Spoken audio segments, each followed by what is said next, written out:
These are 29 illegal techniques you're not supposed to use in Minecraft, and how to have fun doing them. Starting first with a unique way to use withers for good. What we've got here is a wither cage. We're already starting off section 1 with danger, but as you see here, we've got ourselves something that'll automatically break blocks that we put up for. So we're using literal targets, and it'll destroy it. So by having a wither with enough water on top of it and keeping it in place, you can redirect its projectiles towards Observer, and he tanks them like no issue. The Chad Observer versus the absolutely quaking wither. By having this here, it draws the wither's aggression towards this cod, and it shoots off in the direction that we want it to. What a weirdly precise thing that they have to calculate there. Ooh, we've got ourselves the Warden mob switch. So by having all this water here, there's no area for the Warden to spawn, so all of its spawn attempts fail, and then having this, we're loading the chunks always by sending something through the nether portal and back. No wardens. It's completely disabled. I mean, you will have to go down into the ancient city to set it up, so that already feels a little dangerous, but I'm completely fine. Now, Observer, I'm assuming you're not a fan of using other people for your labor. Using Enderman might be just fine. What we're going to see is that we've built ourselves a farm where we use Enderman with Enderman griefing, and they pick up melons and pumpkins as they're falling through, because otherwise there's no way to actually harvest the melon blocks themselves. It's like having Silk Touch built into your farm. There we go. We got, oh yeah, look at this. Fantastic. All in service of just a few melons, might I add. I scarcely noticed the difference between farming and the overworld. This seems pretty mundane compared to some of the other more dangerous techniques we've shown off, but the idea of having this villager trapped in here with basically his lover on the other side, doing exclusively hard work over here, only to have it all end up on our chest because we're intercepting it, it doesn't feel the best. Tastes pretty good though. There we go. Look at him go. Oh, he loves it. Never reaches this guy. He hasn't tasted a potato in his life. All ends up in our chest. Fantastic. Alrighty. Thank you for your service. Now, what we've got here is flying squids. So what'll happen is squids will start to glitch out if there's too much entity cramming and swim outside of the block. See, what's funnier to me about this is that squids used to be able to fly around. So this to me seems like they're trying to go back to their roots, and we're just rubber banding them back. We're clipping their wings. This one's getting pretty far. This is kind of a fun game. I like betting on which squid gets the furthest out. We're gonna see how far they can fly. There we go. Hope they like calamari down in Tartarus. We've got the Ender Dragon one-shot. Oh god, as if I know how to do this. But it sure enough is possible. You can one-shot the Ender Dragon in such a way by building up enough momentum with your arrow shot. Basically the same way as the rail cannon that we've shown off in the past, but we're able to recreate this. Well, there's my one-shot. Nicely done. Good work, Observer. Now this one's gonna feel illegal because everyone gets mad at you if you do it on a server. As much as Mojang tries to patch these out, they do still happen to exist. There we go. Now I can see through and see that this is just an empty hole down there. We got an Observer. Hello, Observer. I can see our command blocks that we use to make our gate door over there. Sure enough, still in the game. If you want to go and light up caves or see that there's now diamonds that have grown down there, X-ray is always going to be around. This one is about bombing ocean monuments. Now, as weird as it might feel, you can actually use certain blocks to drop into the TNT and make it possible to explode underwater. The TNT thinks it's inside the sand block, which would technically be air. There you go. We can blast ourselves a hole through and get all the blocks, even when we have the mining fatigue. So if you go and blow up the 3 specific spots where the Elder Guardians are in the ocean monument, then you can go easily have a way to swim in, kill off the Elder Guardians, and then from there it's just mining. Definitely one of the most useful ones. Finding buried treasure actually can be pretty simple. There's a couple of ways to do it. Now we've got a map here, and the first way that I could do this is I could look at my map and then kind of reverse into this, and if I line up my white cursor there exactly 1 pixel underneath, then right underneath me is going to be the block. But you can also check in your F3 debug and see if you're at block 99 in the chunk. See right here, -951, 57, -1671, and then in square brackets 999. Right here, this is going to have me at Observer. And in the chest. There's two methods. One's only going to work on Java because we're the only ones with debug menu. And Bedrock, if you want to try the other method, that'll work too. Ruined portal. The real illegal thing here is making ourselves a portal with absolutely no blocks of obsidian that we're mining with absolutely no diamonds. Yeah, that looks correct. And it's lava, lava, lava, lava, lava, lava, lava, lava. And then you go and like drain this light and oh my gosh, you're in the nether and I already died. How fast was that at a time?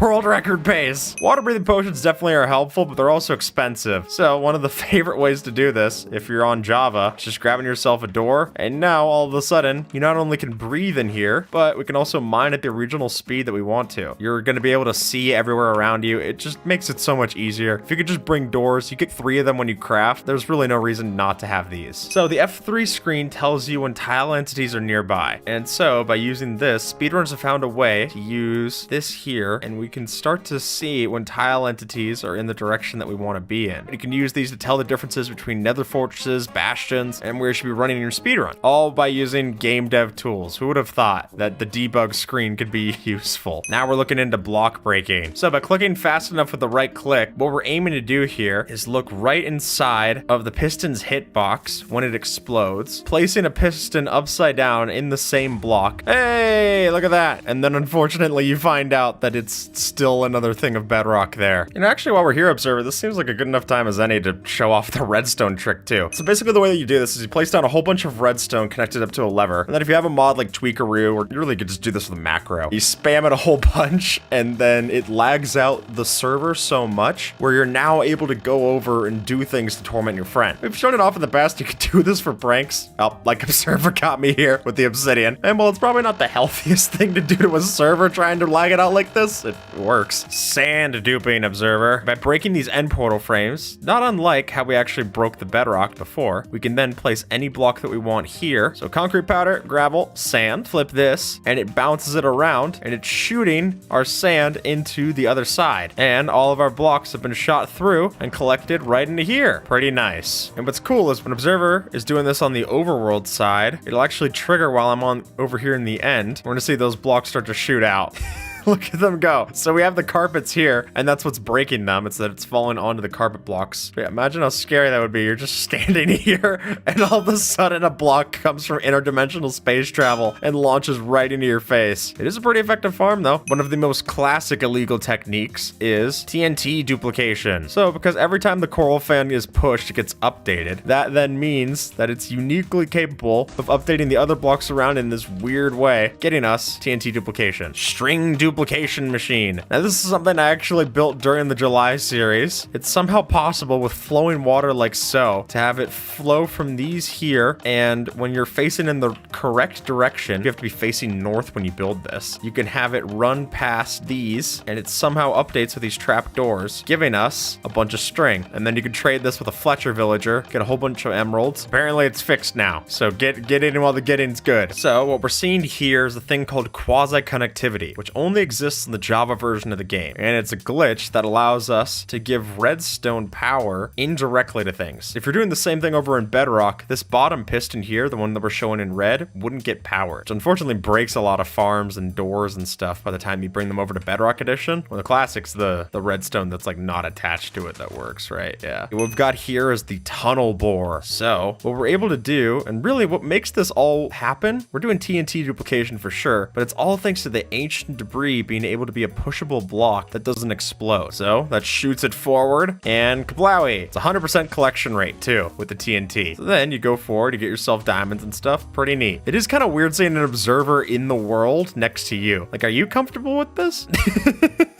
Now what we've got here looks very weird. It looks like we're making a tree out of machines, but it's actually called leaf stone, which is that if you push a log next to a leaf, it'll update the leaf with a tag. Even if it's man-placed leaves, it says, oh, I'm now connected to a log. I'm a tree leaf now. And that's detected by an observer giving us leaf stone. Yeah, so for an F3, you see over here it says distance. Observer's gonna flick that lever. Right now it says distance 7 and back distance 1. That getting updated lets us have leaf stone. Oh, look at that. We can create like a wave machine. Leaves and wood still have a place in redstone, even when you go underneath and get all the other materials from the mines. Now, normally, water and redstone don't mix, unless you're in Bedrock Edition. With the help of walls, we can update this wall here in the center by flipping this, disconnecting it, and that can be detected by the observer. So that microscopic change, the difference between it being a center post or just the wall itself, is able to be detected and send instantaneous redstone throughout the thing. No tick delay, no nothing. A lot of people do this with scaffolding too. It's the difference between having a bottom rung in the scaffolding or not. Now that just looks like we're at a family gathering with your family. Just seeing all of them behind bars. Nice. That actually is quite pretty. Now see, decorated pots allow us to make a cheaper version of hoppers. Now normally you would use hoppers just to connect every part of this chain, but instead, for 4 bricks, you get yourself decorated pots. Also a very satisfying sound. The only issue is that someone's now able to break your redstone machine with a bow. You ever wanted a pet dragon observer? But with this, there actually is ways to connect the Ender Dragon over to the overworld, and using a very specific setup that will show on screen, you can get it teleported over here, and it doesn't do much in the overworld.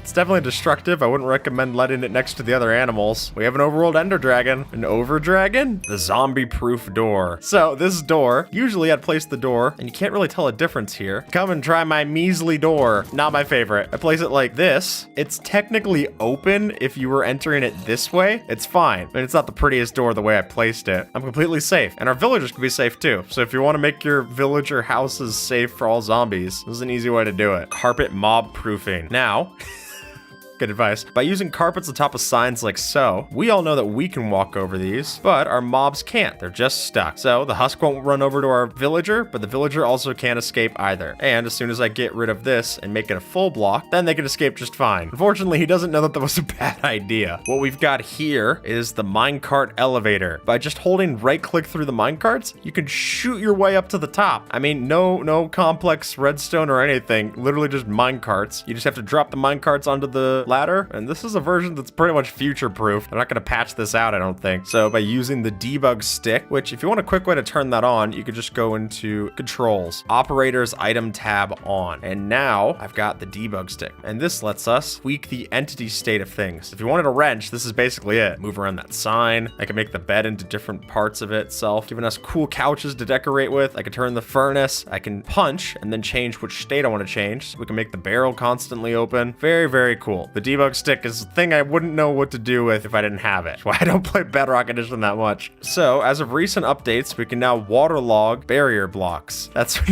what makes me walk on water in this way. So if you want to make the most cruel effect that you could possibly have, I mean, this is literally water that you'll die on.